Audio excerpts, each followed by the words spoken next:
Greetings. Our Frederick Riddle here with another episode of Christian News and Views. This is episode 26, 129, and this is Monday. I'm calling today's uh, episode Weekend Recap, and the reason is there's usually I only have one subject that I talk about, but today there's several, and so we're gonna get started right away. Number one. This happened over the weekend. How Ukraine is taking out Russia's refineries. This is the title of the article. And here it goes. Ukraine is targeting Russian energy infrastructure with its growing fleet of long range drones and missiles, causing fuel shortages in one of the world's biggest oil and gas producers, and embarrassing President Vladimir Putin. In dozens of strikes since this spring, Ukraine has pounded oil refineries across its larger neighbor, hitting all of Russia's 10 biggest plants.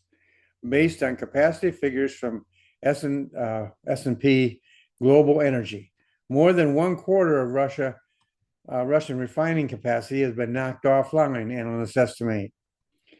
Fumes of smoke from burning refineries have been spotted from space, as well as in viral social media videos shared by Russians despite an official ban on distributing footage of the aftermath of drone strikes.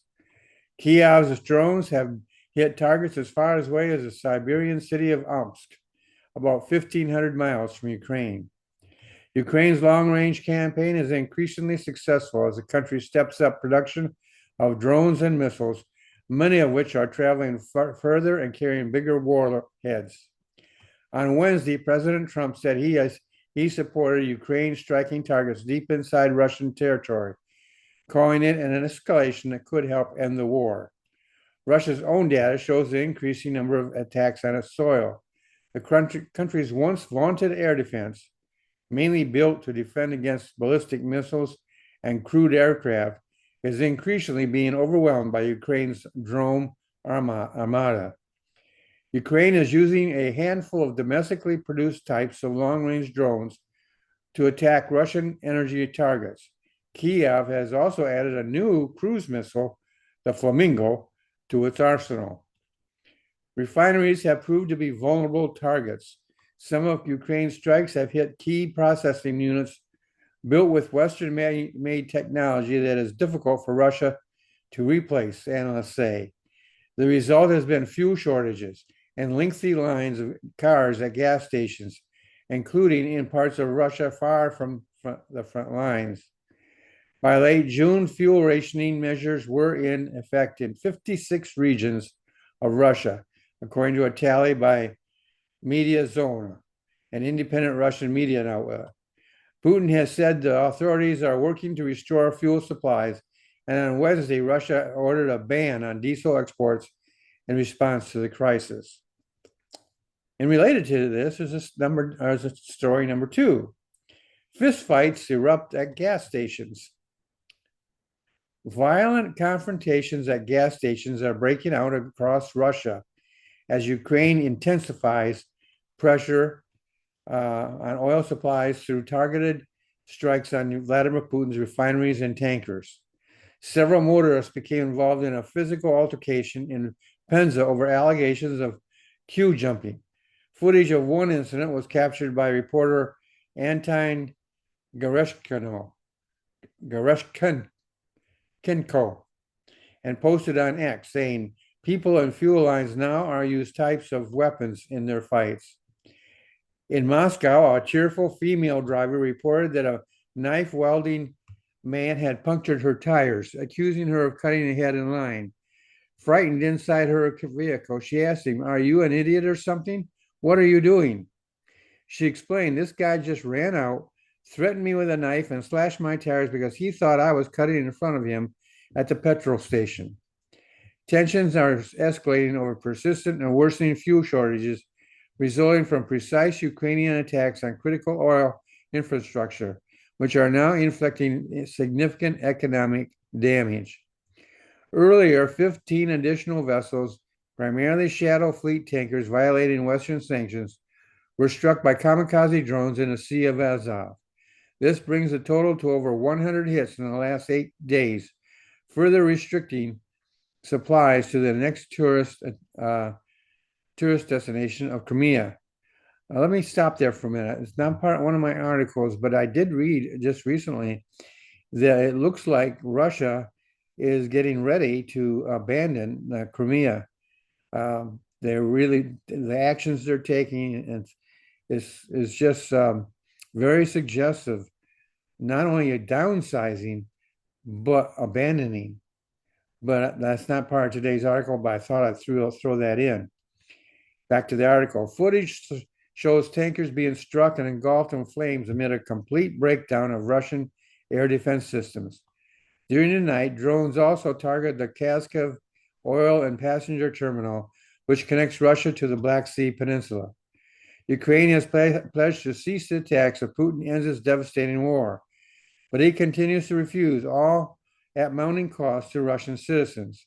In a dramatic new assault today, the major Mikhailovskaya oil depot in Stavropol erupted into a massive fireball, sending towering flames that further depleted Russian reserves.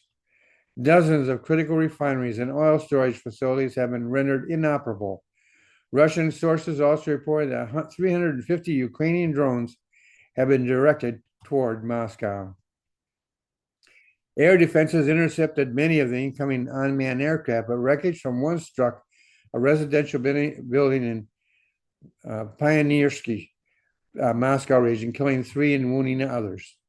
Russian fury over the attacks on oil infrastructure boiled over on pro-Putin propaganda television programs.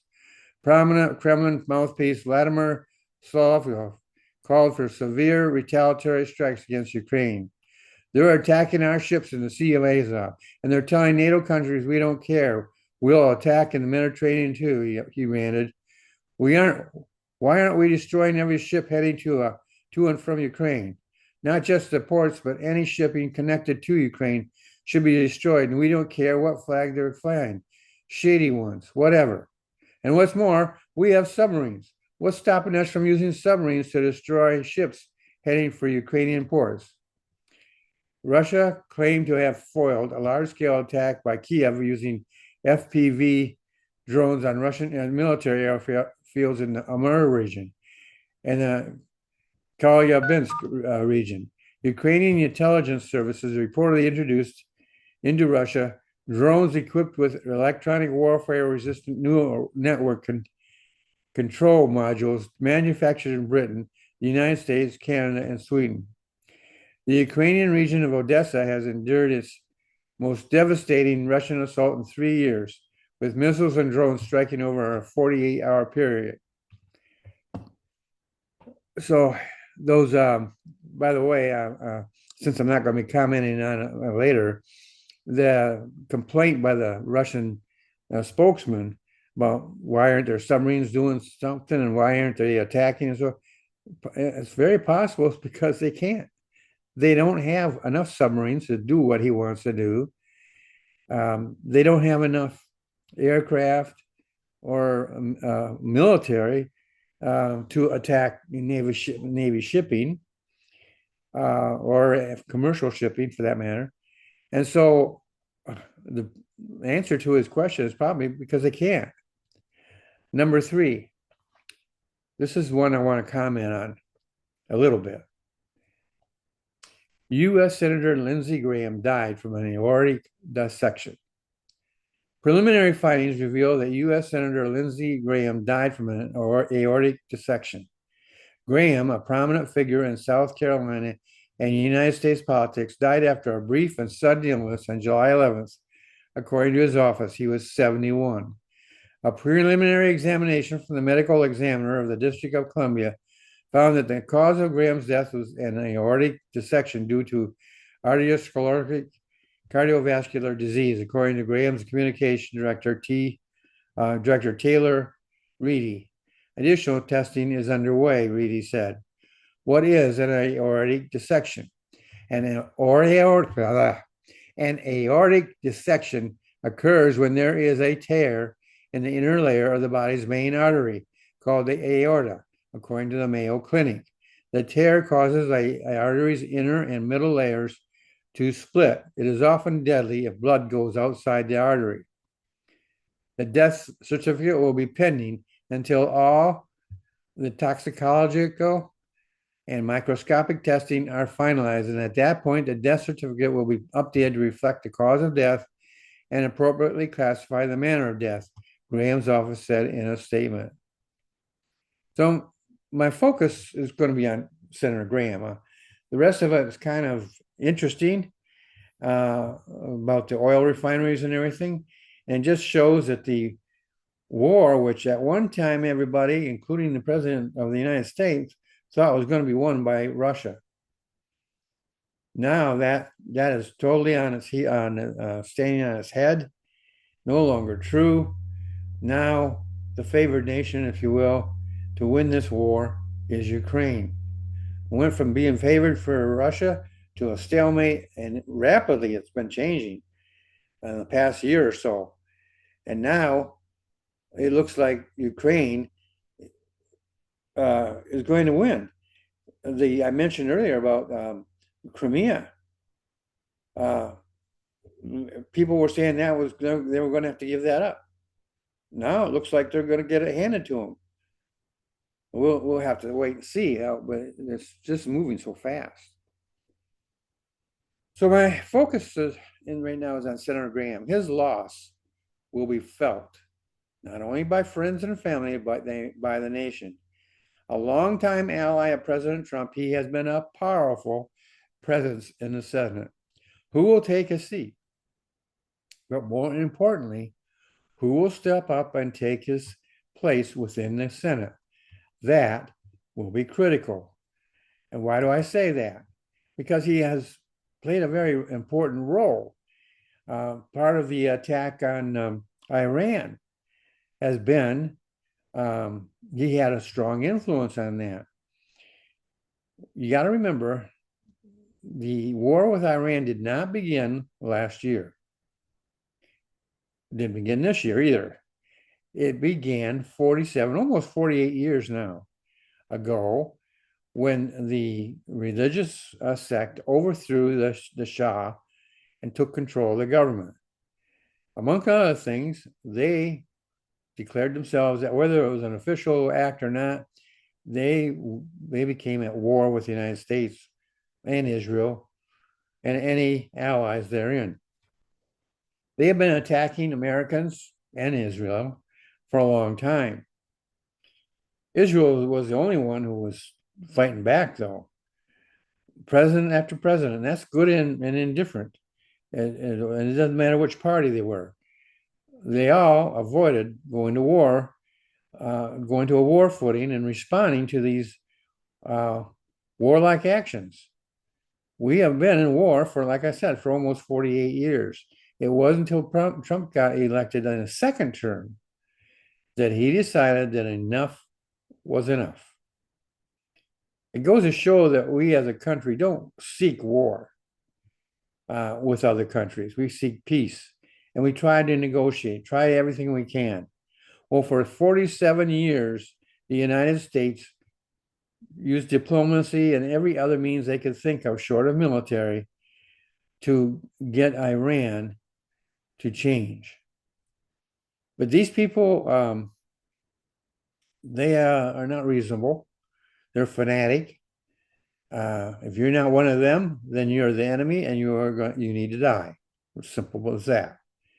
And so they regarded the United States as a paper tiger, and that is something that has continued on. We've had people killed. Americans killed. There have been other attacks. They have financed terrorism around the world, aimed, again, at America and Israel primarily, and again at their allies, such like Britain and other countries. But nobody wanted to do anything about it. And the reason was the very reason that what we are now facing. Iran could retaliate by shutting down the Strait of Hormuz. and they have other options, or at that time they had other options as well. They also had at that time they had a Navy, pretty much gone now, but they had a Navy, and they had an Air Force, pretty much gone now, but they had one. They were formidable. Well, when Trump got elected the first time, he followed pretty much the reasoning and thinking of previous presidents. But somewhere along the line, and I think this is long term actually, because when you go back and you see videos of him talking about Iran when he was a civilian, he was pretty strong. And I think what happened is that when he got elected, the people who he put in office with him, many of whom never finished their terms, uh, persuaded him not to do anything about Iran, nothing militarily, anyhow. And I think he thought that over. And probably maybe even had a regret that he didn't do something back then. And I can see why he would do that, because he had no way of knowing it, but he was not going to get elected that second term. Whether it was fraud, which I think there's plenty of evidence out there that shows it. The fact that people refuse to look at the evidence doesn't prove that it's not there. It just proves that they won't look at it. Uh, they plead ignorance, or they just ignore that fact and say, "Oh, there's no evidence." Well, there is evidence that should be looked at and should be viewed, but don't hold your breath for that. Even with President Trump back in office, it doesn't seem to sway people to even take a look. They don't want to see what may have been happening, because, like I said, there is evidence out there. I've seen some of it, not from a distance, mind you, but it never seemed to make its way into court. Judge after judge refused to even look at it, and then they declared it. Well, there's no evidence there. Yeah, there is, but they refused to look at it. But getting back to the article here about Lindsey Graham, he was sort of what you call a war hawk, and he felt that we should respond militarily to Iran. And I think he influenced President Trump, maybe towards the end of Trump's first admin. I don't know. But certainly when Trump took over and got elected the second time around, I think that Lindsey Graham's influence had increased greatly. And Trump listened and he agreed. And I think any reasonable person has to say there has to be a limit. You cannot just sit back and try to ignore these attacks who are killing your citizens, your people. There comes a time when you just say enough is enough. You bite the bullet, so to speak. Well, it's true that Iran has responded as people were afraid of. They closed the Strait of Hormuz, which, by the way, is forcing other countries that depend on that to look at other possibilities. Now, it's going to take a few years, but now they have underway plans that will eventually ignore the Strait of Hormuz altogether, and Iran will lose whatever power they get right now from Hormuz. Not only power, but the money. We'll be able to shut them down completely. So long, I guess you'd call that long term. It's 5 years. Long term, Iran is on borrowed time already. Short term, the United States also has the power and is using it to shut down Hormuz. Iran found that out. So that little strategy goes two ways. They can fire drones and missiles, some of which will get through and cause some damage, most of which do not. But they're cheap. Drones are cheap to manufacture, and others are exporting them to them, and so they have them available. Their own ability to manufacture them, I think, has been pretty well decimated. But you have China and other countries who are sending, and maybe even Russia sending supplies, although Russia needs them for their own defense. But the thing is, it was a necessary thing, and it's ongoing. We had hoped the war was over earlier this year. It was a tentative ceasefire, but the Iranians have shown that they don't care. So over the years, over the decades, they've built up this image of themselves that the United States and the world bows to them. And the idea of us attacking them to them is foolhardy. They are Iran. They've historically speaking, if I'm not sure of this, but I believe I read one time that Iran's never really been defeated. Uh, they've been defeated in individual battles, but they were never, as a country, overtaken by another country. And so I don't know if that's true or not, but that's why I remember that having read that. And the thing is, that's their attitude. We are they are invulnerable, but they're wrong.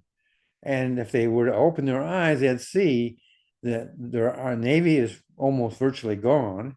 The Air Force is reduced drastically, if not basically gone. Their military, their armed forces are on the endangered list. The Revolutionary Guard, which is really their power base, has been under attack, and I don't know how badly they've been injured, but again, they've lost a lot. But they don't open their eyes. They are focused on one thing only. It's got to be their way or everybody else dies. And they'll go down dying if that has to be the case. So where does Lindsey Graham fit into his death fit into all this? I think that he has been a strong voice in support of Trump's action. And I don't know if there's a voice out there who can step up and take his place. There are other voices. And we'll see what happens. Also, who's going to take his place in the Senate? That will make a difference too. So we just have to sit back and wait and see what's going to happen. But we're going to feel it one way or another. He was a man who stood up and stood firm for what he believed right. And the President of the United States was listening to him. And the President of the United States himself is a very strong, powerful man, and he will press on with what he believes is right. But will he have the support that he needs? And that's going to be the big question there. Well, I hope this has been informative to you. I don't know how encouraging. If you look at the Ukrainian battlefront, I think it's very encouraging. And I see Russia losing Crimea, I think. When, how long, I don't know. But things are happening here that people thought were impossible not too long ago. And so that's encouraging. This, by the way, is sponsored by T&R Independent Books, a Christian indie publisher. We both teach you how to write if you don't know how to write, or we will publish you. If you are a Christian, active in your church, we're not going to police you. We're not going to send investigators out to find out if that's true. We're going to trust you. But if you are a Christian serving or in some way, some fashion, I don't care if you're pushing a broom in your church, then we're interested in your books. We have criteria, of course, but you have questions. So why don't you go to trbookservices.com/shop. That'll take you to our bookstore. Then go to the writing department. And in there, we have basic authors training, a writing course. You have different options there. We also have ministry publishing. You have a couple of different options there. Click on the option that you're thinking of, and that will take you to a landing page, which will explain more about that, what that option is. And you will receive, you will have there an application form. Fill that out. You have any questions, include your questions, send it to us. We will take a look at them. If we will answer your questions. And if we approve of your application, we will send you links that will take you to the checkout so you can purchase that option. You will also receive a coupon currently valued at 26% off. That's huge. It may go up, it may stay the same, it may go down. But right now, it's at 26%.